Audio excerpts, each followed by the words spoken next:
हाँ जी, प्यारे बच्चों, आपका आपकी नई क्लास में स्वागत है। कक्षा 6 में आप सभी प्रमोट हो गए, आप सबको बधाई। और ऑनलाइन क्लास में भी आपका स्वागत है। तो आज हम सामाजिक विज्ञान यानी एसएसटी की क्लास शुरू करते हैं। तो उसमें सबसे पहले आपके लिए मैं ये बता दूं कि सबसे पहले हम 5वीं कक्षा में जब पढ़ते थे तब हमने पर्यावरण बुक पढ़ी, जिसके अंदर किताब के अंदर एक ही किताब के अंदर लेसन थे। अब की बार जो सामाजिक विज्ञान है उसके भाग बदल गए, तो इसके कुछ भाग बन गए जिनके बारे में मैं आपको बता दूं।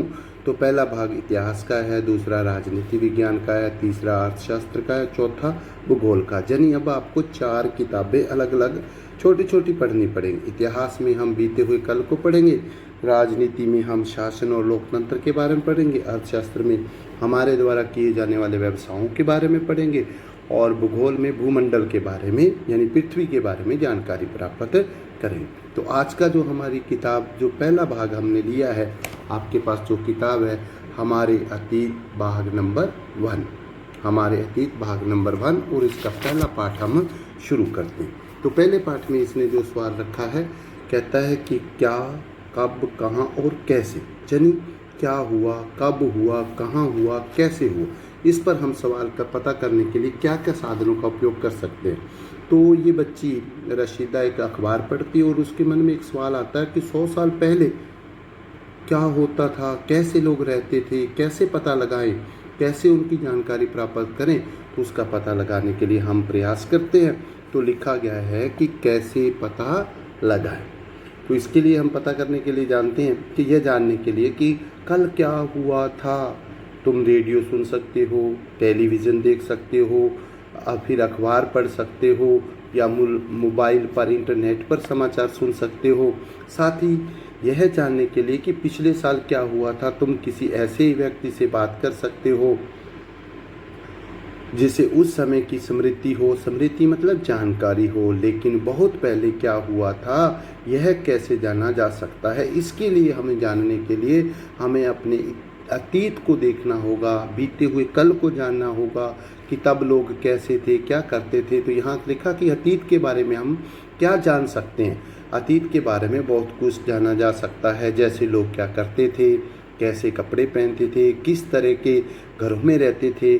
हम अखेटकों, अखेट यानी शिकार, और अखेटक शिकार करने वाला यानी शिकारियों, पशुपालकों, कृषकों अर्थात खेती करने वाले, शासकों यानी शासन करने वाले, व्यापारी यानी व्यापार करने वाले, पुरोहित पूजा पाठ शिक्षा से संबंधित काम करने वाले, शिल्पकार, कलाकारों, संगीतकारों, या फिर वैज्ञानिकों के जीवन के बारे में जानकारी हासिल कर सकते हैं। यही नहीं, हम यह भी पता कर सकते हैं कि उस समय बच्चे कौन कौन से खेल खेलते थे, कौन कौन सी कहानियाँ सुन सकते थे, और कौन कौन से नाटक देखा करते थे, या फिर कौन कौन से गीत गाते थे। बेटा जी, आज के ज़माने में हम टेलीविज़न और मोबाइल या समाचार पत्रों में इस तरह की बातें सुनते हैं। टेलीविज़न ज़्यादातर हम लोग मोबाइल पर ही रहते हैं, जैसे कि आप रहते हो ना। तो मोबाइल कम देखा करो, लेकिन ऑनलाइन क्लासेज उपयोग करा करो पढ़ने के लिए। तो उस समय के लोग क्या करते थे, दादी नानी जो होते थे, वो बुजुर्ग जो घर के, वो बच्चों को कहानियाँ सुनाते थे, बच्चे आनंद से सुनते थे। ठीक है। और ज़्यादातर लोग खेल, शारीरिक खेल खेलते थे, और कुछ लोग खेल मनोरंजन के लिए शिकार आदि पर भी जाते थे। तो हम यहाँ बात करें कि लोग कहाँ रहते थे, लोग कहाँ रहते थे। तो यहाँ इसने लिखा हमारे लिए कि जो देखो रेड लाइन लिखी है, मानचित्र, मानचित्र मतलब नक्शा। कहता पृष्ठ संख्या 2 पर नर्मदा नदी का पता लगाओ। तो चलिए हम सब पृष्ठ संख्या 2 पर चलते हैं। यहाँ हम देखते हैं कि नर्मदा नदी कहाँ है। तो ये मध्य प्रदेश, भारत का नक्शा। वैसे मैं आपको पहले बता दूं कि शायद पिछली कक्षा में आपको भारत का मैप नहीं भराया गया। ठीक है, मैडम ने मेरा ख्याल राजस्थान का नक्शा भरवाया होगा। ठीक है, तो भारत का मैप आपको भरवा देंगे आप सभी। एक भारत का मैप चाहे आपकी किताब में भरा हुआ ही है, उसको ढूंढ लें, या घर पर कहीं लगा हुआ है उसको देखें। ठीक है, तो आगामी कक्षा में हम लोग भारत का मैप भी भरना सीखेंगे। फिलहाल नर्मदा नदी मध्य प्रदेश से निकलकर ये गुजरात, राजस्थान में थोड़ा सा भाग बहते हुए, और कहाँ, सतपुड़ा की तरफ यूं करके गुजरात में जाते हुए अरब सागर में जा गिरती है। ठीक है। नर्मदा नदी मध्य प्रदेश से निकलकर राजस्थान, और राजस्थान में थोड़ा सा भाग बहने के बाद कहाँ, गुजरात, और गुजरात से अरब सागर में चली जाती है। तो अब हम देखते हैं कि यहाँ क्या बात हुई। कहता कई लाख वर्ष पहले से लोग इस नदी के तट पर रह रहे थे। यहाँ रहने वाले आरंभिक लोग यानी शुरुआती लोगों में से कुछ कुशल संग्राहक यानी इकट्ठा करने वाले जो आसपास के जंगलों की विशाल संपदा से परिचित थे। अपने भोजन के लिए वे जड़ों, फलों तथा जंगल के अन्य उत्पादों का यहीं से संग्रह यानी इकट्ठा कर लिया करते थे और अपना जीवन यापन करते थे। इसके साथ ही वे जानवरों का खेत यानी शिकार भी करते थे भोजन के लिए। आगे के पेज पर फिर हमसे वो बात करता है, किताब कहती है कि अब तुम उत्तर पश्चिम की सुलेमान और किरदर पहाड़ियों का पता लगाओ। उत्तर पश्चिम की सुलेमान और किरदर पहाड़ियों का पता लगाओ। तो चलिए हम मैप में चलते हैं। देखो सबसे पहले बेटा मैं आपको बता दूं उत्तर पश्चिम कैसे ढूंढना है। तो जब भी आप मैप देखोगे तो हमेशा ऊपर की ओर उत्तर रखना है। जैसे अभी आप देख रहे हो यहाँ सेंटर में सीधा ऊपर की ओर उत्तर, उत्तर से ठीक नीचे की तरफ दक्षिण, दक्षिण के इस तरफ जाओगे तो पूरब, और दूसरी तरफ घूमोगे तो पश्चिम। ठीक, चारों दिशाएं क्लियर होने के बाद इनके सेंटर में जो दिशा पाई जाती है तो उसको ज्वाइंट बोला जाता है। जैसे पश्चिम और उत्तर के बीच उत्तर पश्चिम, उत्तर और पूरब के बीच उत्तर पूरब, और दक्षिण पूरब के बीच दक्षिण पूरब, और इस तरफ चलोगे तो दक्षिण पश्चिम भाग यानी दक्षिण और पश्चिम के बीच का दक्षिण पश्चिम भाग। हमसे उसने कहा, क्या कहा, कहता कि उत्तर पश्चिम में सुलेमान और किरदर की पहाड़ियाँ देखनी है। तो चलिए नक्शे में आपको मैं फिर लेके चलूँ। यहाँ मैं घूमा भारत में, तो भारत से बाहर की तरफ जाऊँ तो यहाँ देखने को मिलता है हमें क्या, किरधर और सुलेमान। यहाँ की बात क्या है मुख्य, कि यहाँ के लोगों ने पशुपालन सीख लिया था। क्या करना, पशुपालन, भेड़ बकरियाँ पालनी शुरू कर ली थी, और इसके साथ ही गेहूं और जौ की खेती करनी शुरू करती थी। तो यहाँ एक बात क्लियर कर लें कि खेती का कार्य जो था, गेहूं और जौ की खेती का शुरुआत कहाँ से हुई, किरदर और सुलेमान की पहाड़ी क्षेत्रों में।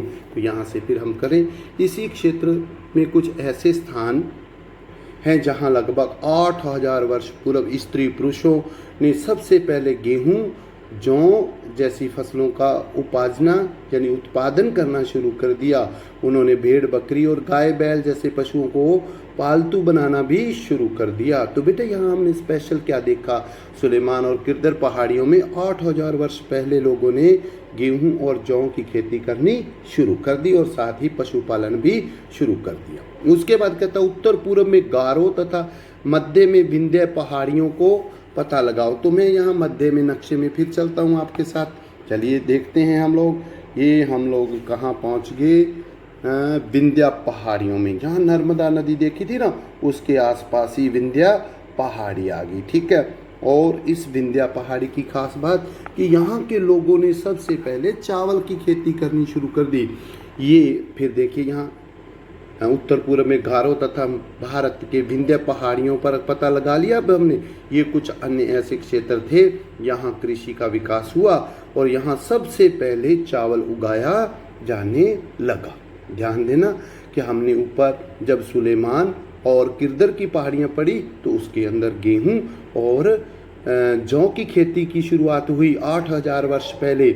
लेकिन जैसे ही हम गारो और विंध्याचल पहाड़ियों की तरफ आए तो यहाँ के लोगों ने सबसे पहले चावल की खेती करनी शुरू कर दी। ठीक, इसके साथ ही आगे चलते हैं। आगे कहता है मानचित्र में सिंधु तथा उसकी सहायक नदियों का पता लगाओ। ठीक है, देखो फिर हमसे सवाल करता है मानचित्र में, कहता है सिंधु और इसकी सहायक नदियों का पता लगाओ। तो चलिए फिर हम सब मानचित्र की तरफ चलते हैं। मैंने अभी आपको किरधर और सुलेमान दिखाया, ध्यान है यहाँ क्या हुआ था, यहाँ हुआ था जी गेहूं और जौ की खेती का प्रारंभ 8000 साल पहले। ठीक है, तो यहाँ बेटा जी देखो ये सिंधु नदी की लाइन दिख रही है, ये यहाँ से देखो हमारे जम्मू कश्मीर से निकलकर, ये ऊपरी भाग जम्मू कश्मीर, यहाँ से निकलकर ये नीचे की ओर आते आते आते ये नीचे गुजरात की तरफ यहाँ तक आ जाती है। ठीक है, अरब सागर की तरफ जा रही है ना। तो इसमें सिंधु की साथ साथ और कौन कौन सी नदी है, देखो ध्यान से, सिंधु की सहायक नदी साथ नदी चलती है झेलम 1, चिनाब 2, रावी 3, सतलुज नदी और व्यास। ये 4-5 नदियाँ सिंधु के सहायक नदियाँ हो गई। झेलम, चिनाब, रावी, व्यास और सतलुज। मेरे साथ बोलोगे ना? बोलो फिर। झेलम, चिनाब, रावी, व्यास, सतलुज किसके साथ जाकर अपना जल उधेल रही हैं? किस नदी के साथ मिल रही हैं? सिंधु नदी के। जब छोटी नदियाँ बड़ी नदी में मेल खाती हैं, वो अपना पानी जल उसमें उडेलती हैं, तो उसे हम बड़ी नदी की सहायक नदियाँ कहते हैं। तो अगर हमसे कोई कहे कि झेलम, चिनाब, रावी, सतलुज, ब्यास किसकी सहायक नदियाँ हैं, तो हमारा उत्तर होगा सिंधु की सहायक नदियाँ। और अगर हमें कोई कहे कि सिंधु नदी की सहायक नदियों के नाम बताइए, तो याद कर लीजिए झेलम, चिनाब, रावी, सतलुज और ब्यास नदी। ठीक, इस क्षेत्र में क्या हुआ इसके बारे यहाँ कहता है कि सहायक नदियाँ उन्हें कहते हैं जो एक बड़ी नदी में मिल जाती हैं। जैसे अभी हम सिंधु के साथ अन्य नदियों को मिलता हुआ देख के आए। लगभग 4700 यानी 4700 वर्ष पूर्व इन्हीं नदियों के किनारे कुछ आरंभिक नगर फले फूले, यानी नगरों की स्थापना हुई। आरंभिक नगरों की स्थापना कहाँ हुई?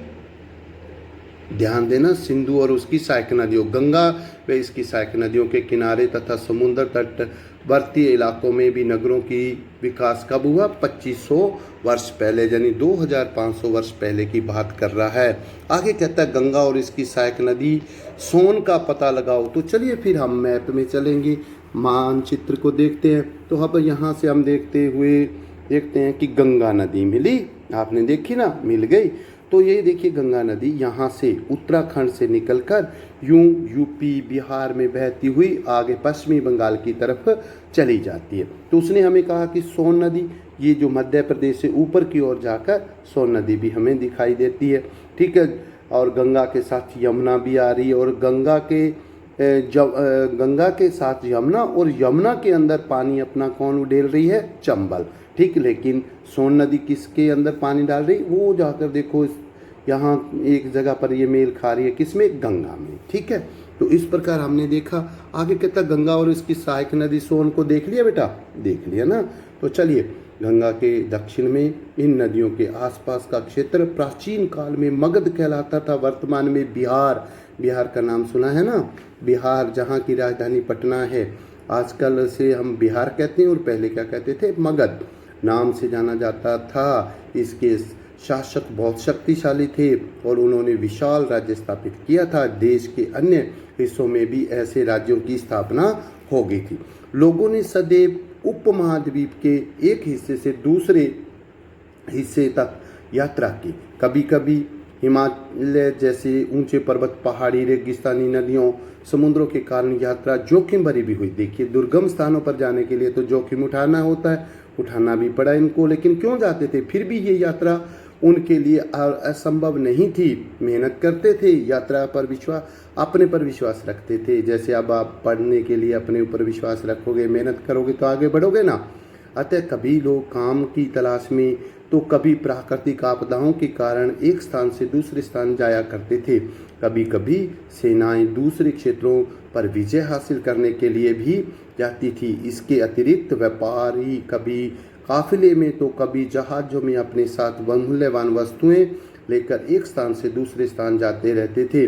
धार्मिक गुरुओं लोगों को शिक्षा और सलाह देते हुए एक गांव से दूसरे गांव तक, एक कस्बे से दूसरे कस्बे जाया करते थे।